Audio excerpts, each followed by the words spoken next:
The wand chooses the wizard, thus said Mr. Ollivander, the famous wand maker in the Harry Potter world, as he gave Potter his first wand, fashioned from the wood of a holly tree with a phoenix feather core. Wands play a huge role in the Harry Potter books, but we see them so often in Western media that we hardly give them a second thought. Whether it's Merlin's shape-shifting or the fairy godmother's pumpkin-themed wandcraft, no magician, wizard, or sorcerer is fully equipped without a magic wand. Less well understood, though, is the history of the magic wand. For something so ubiquitous in our modern literature and visual media, where did this idea of a magic wand come from?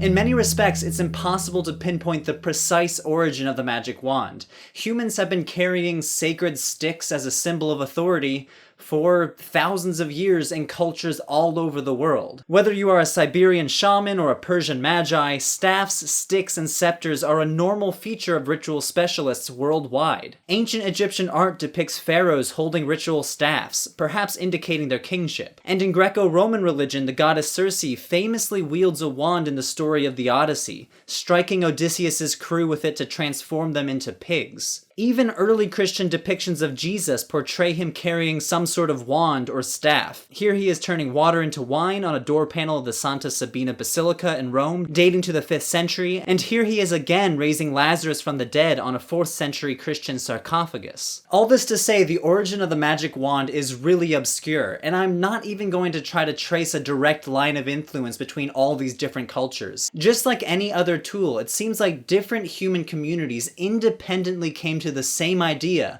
that a stick could channel ritual power. And if I had to guess, I would hypothesize that this practice originated in prehistoric times. The oldest burial in the British Isles, for example, a 33,000-year-old skeleton from southern Wales, was buried with some ivory rods of unknown function, possibly some sort of ritual object. However, it's not easy for an anthropologist or an archaeologist to distinguish between just a normal stick and one that was believed to direct ritual power. When is a scepter just a scepter, and when is it an extension of the king's divine power? And when is a staff just a walking stick, and when is it a wizard's staff? This is difficult to determine archaeologically because objects are what scholars call polysemous, which means having multiple meanings. For example, humans have historically attributed ritual power to otherwise ordinary household objects. Jewelry like necklaces and rings were believed to protect anyone who wears them from harm. Bowls, an otherwise normal piece of dishware, were believed to trap demons, like what we see with the Aramaic demon bowls found throughout Iraq and Syria, dating to late antiquity. These objects are polysemic. To some, they are just bowls, and to others, that is to say, to those that believe in their ritual efficacy,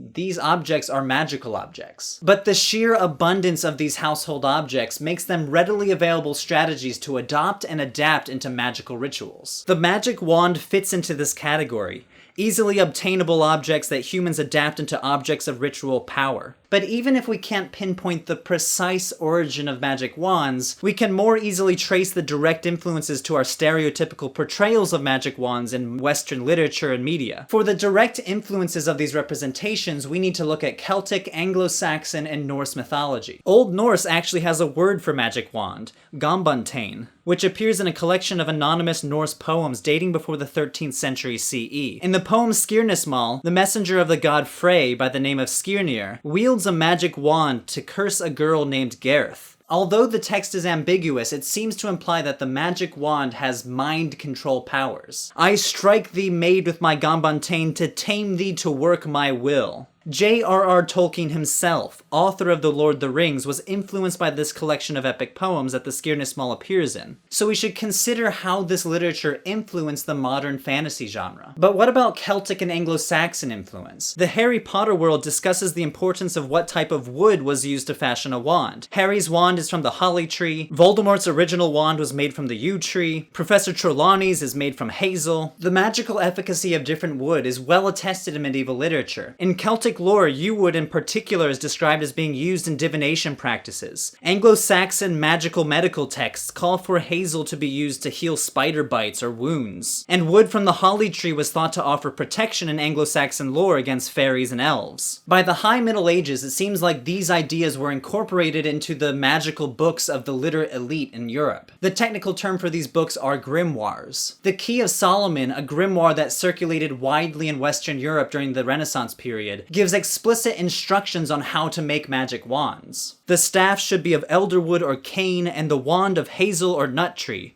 In all cases, the wood being virgin, that is, of 1 year's growth only. They should each be cut from the tree at a single stroke on the day of Mercury at sunrise. This is beginning to sound a lot like the stereotypical wands that we're familiar with in stories like Harry Potter. Indeed, the Key of Solomon influenced all types of grimoires from the Renaissance period up until the early modern period. Another Renaissance-era magical text, the Thesaurus Spiritum, instructs the reader to fashion their wand out of laurel wood.